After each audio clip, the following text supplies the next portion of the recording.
Dolls give me the heebie-jeebies. I was never a doll girl growing up, and I'd like to think it's because I knew how scary they could be. Hello everyone, and welcome back to our channel. I'm your host Emily, and today we're counting down our list of the top 10 unsettling true stories behind haunted dolls. So if you have any dolls or any stuffed animals, I suggest turning their heads away from you, and now let's get on with the list. Number 10. Annabelle Doll. What's a haunted doll video without the iconic Annabelle doll? Annabelle is probably one of the best known haunted dolls in history. Bought in an antique shop in 1970, a woman gave a Raggedy Ann doll to her daughter Donna, who was in nursing school. Now Donna and her roommate Angie kept coming home to find the doll in different positions and different locations. Then the doll began leaving them notes reading help. A psychic told them the doll was possessed by the spirit of a girl named Annabelle who had died at the location where their apartment complex had been built. But the girl's friend Lou thought there was something more sinister about Annabelle, and she levitated up his body and strangled him until he passed out. The next night, the roommates heard what sounded like someone in the next room. Lou investigated, and he was found screaming with 2 massive claw marks on his chest, although no one else was in the room except Annabelle. The girls called Ed and Lorraine Warren, who decided the doll was actually a conduit to hell that a demon was using. 2 exorcisms didn't work, and the Warrens took Annabelle home. Upon arriving home, Ed and Lorraine placed the doll in Ed's study, and the doll levitated and moved about the house. The Warrens decided to lock Annabelle up for good and had a specially made glass and wood case constructed, upon which they inscribed the Lord's Prayer and St. Michael's Prayer. For the rest of his life, Ed would periodically say the binding prayer over the case, ensuring that the sinister spirit and doll remained good and trapped. Number 9. Mandy. Mandy, a haunted doll at Queensel and District Museum, has creepily captivated tourists for years. The doll was donated to the museum in 1991 by Lisa Sorsen, a woman who didn't want her daughter playing with the doll. The museum's website shares theories of Mandy's supernatural link, saying the donor of Mandy told the museum that she would wake up in the night and hear a baby crying from the basement. Upon investigation, she would find a curtain blowing in the breeze from an open window. She told us later that after the doll was given to the museum, she no longer heard a baby crying. Mandy is now rumored to follow museum visitors with her eyes, and the cleaning staff make a habit of cleaning her area first. She's locked in a cabinet, completely enclosed, but she still has a way of making her presence known, said a museum worker. You try to videotape her and your video camera light will go off and on, and we've had people who said that in May 2000, the lamb that always sits on Mandy's lap wound up underneath her display case. Number 8.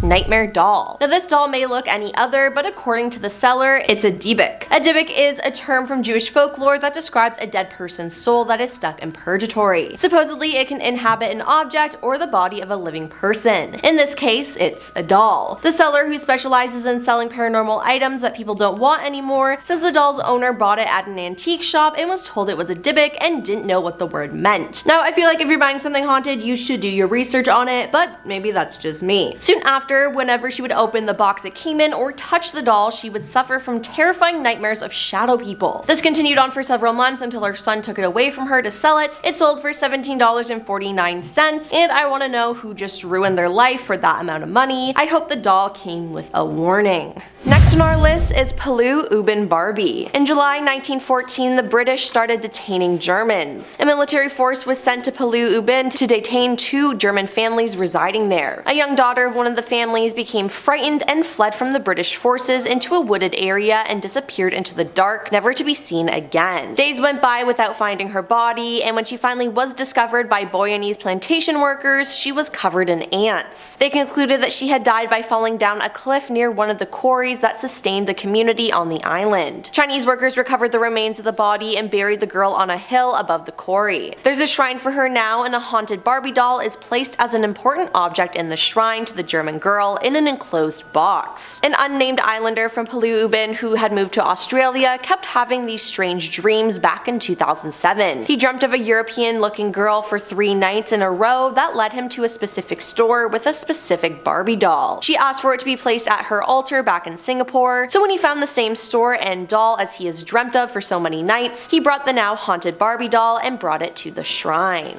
Number 6. Robert the Doll. The 40-inch tall nightmare Robert was created created by the German toy company Steph. In Key West, Florida in 1904, the doll was given to 4-year-old Robert Eugene Otto, who went by Gene. Some reports say it was a present from Gene's grandfather, while others suggest the disgruntled maid of the Ottos cursed the doll before giving it to their young son. It's also possible that the maid cursed the doll sometime after Gene's grandfather gave it to him. Either way, this doll was bad news. Robert the doll, dressed in a sailor suit of Gene's, quickly became his owner's evil alter ego. As legend would have it, whenever Gene's parents would find his bedroom furniture upended or his toys mangled, Gene would say Robert did it. Gene grew up, became an artist, got married, and then returned to his childhood house. Gene's wife Anne wasn't a huge fan of Robert the doll, shocking, so Gene set up a new area for him in the attic. Passerbys claims that Robert would switch positions without any help and watch them from a window while they walked by. People who actually set foot in the house reported hearing footsteps and laughter in the attic. This activity continued after Gene's death in 1974, when the estate Robert included passed down to the hands of one Myrtle Reuter. She put up with the doll for 20 years before handing Robert over to the Fort East Martello Museum. Number 5. Okiku. As the story goes, Okiku was purchased by a young man sometime around 1918 in Japan as a gift for his younger sister. Tragically, after a year, the little girl passed away from a severe case of the flu. The family created a shrine in her memory, placing the large doll on display. Sometime later, they noticed the doll's hair, which had originally been cut in a short bob, had grown past its shoulders. When the family moved in 1938, they entrusted the doll to the care of the Menajing Temple in Hokkaido, where caretakers continue to maintain her and her ever-growing hair. It said that even a scientific examination of Okiku confirmed that the hair was that of a human. Now, this doll is displayed at the temple and has hair down to its knees, and it supposedly continues to grow even after periodical trims. Apparently, a priest of the temple had a dream conveying that this was the doll's wish, and generally what a haunted doll wants, a haunted doll gets. Another frightening claim is that the mouth of the doll is slowly opening, and that if you dare look inside, you may be able to glimpse something like teeth growing. Number 4. Lily. Now residing at Zach Bagans' Haunted Museum, Lily was made during the 1800s in Germany and features real human hair. According to the museum's Facebook post, she was discovered by an antiques dealer who took her home but began having reoccurring nightmares about a little girl who had a very bad accident. She was subsequently put up for sale at the antique shop. On one occasion, a customer's little girl spoke to the doll for 3 hours, interacting with her like a fellow child. She was informed that Lily was a little girl who had been subject to extreme violence. One day, a package with no return address showed up to the US Ghost Adventures office, and inside was a mini coffin made of cheap plywood, and inside was the most grimmest, ghoulish doll Joseph had ever seen. It was a white figurine, partly bandaged with the face mostly scratched off, wearing Victorian clothes. Accompanying it was a handwritten note that said, "Went to one of your tours, thought you might be able to better handle whatever this is. Her name is Lily, keep her on a short leash." When first encountering the doll, Zach reported that he felt an immense energy radiating from the figurine, but he decided to keep it, and it remains in the museum today. Number 3. Ruby. Ruby is a porcelain doll with a liking for moving around from place to place. Currently residing with the Traveling Museum of the Paranormal and Occult, she comes from mysterious origins. Her previous owner said that she had originally belonged to a little girl in the family who died while holding the toy. According to the family that owned the doll, it possessed some unsettling characteristics. For one thing, it seemed to be able to move around a room by itself and was also known to emit eerie, unearthly sounds. Some family members believe that Ruby possessed the unique ability to make anyone in her immediate proximity fall suddenly ill with headaches, allergies, exhaustion, and most often, extreme nausea. Shortly after her arrival, the curators began to notice that visitors to the museum would be drawn to hold the doll and rock her back and forth. While they never became ill, many found themselves overwhelmed with maternal feelings and often reported experiencing an overwhelming feeling of sorrow radiating from Ruby. Number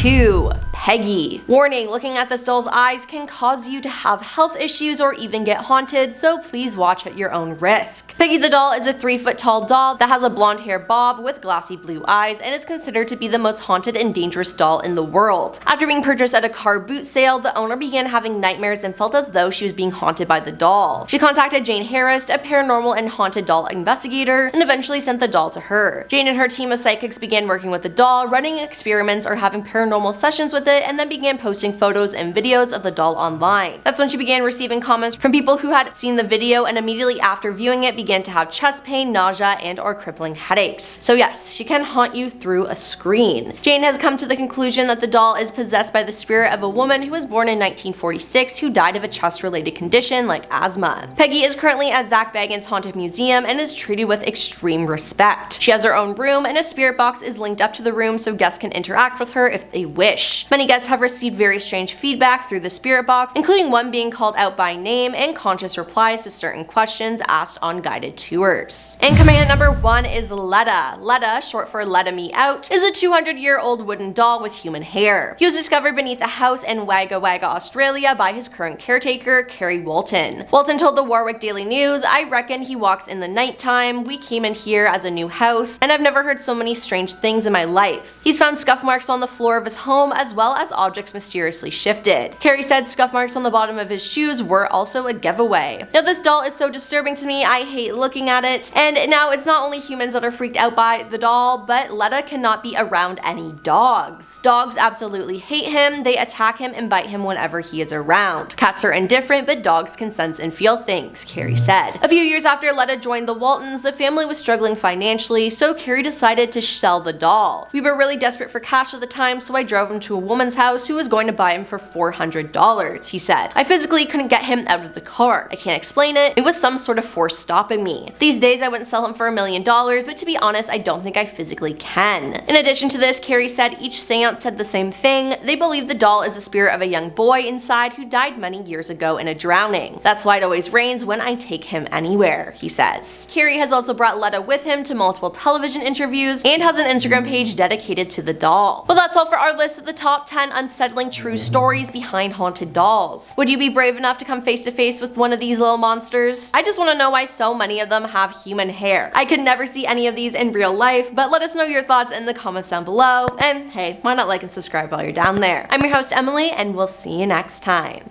Peace.